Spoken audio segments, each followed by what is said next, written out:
તો આ તરફ ડુંગળી પર જ્યારે નિકાસબંધી હટાવી દેવામાં આવી છે તે નિર્ણયને આવકાર પણ મળી રહ્યો છે। મહુવા માર્કેટિંગ યાર્ડના ચેરમેને સરકારના આ નિર્ણયને આવકાર્યો।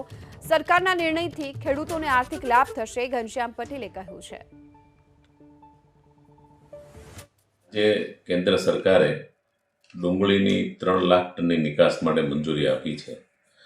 આ નિર્ણયથી ડુંગળી પકવતા ખેડૂતોને ખૂબ જ સારો ફાયદો થવાનો છે।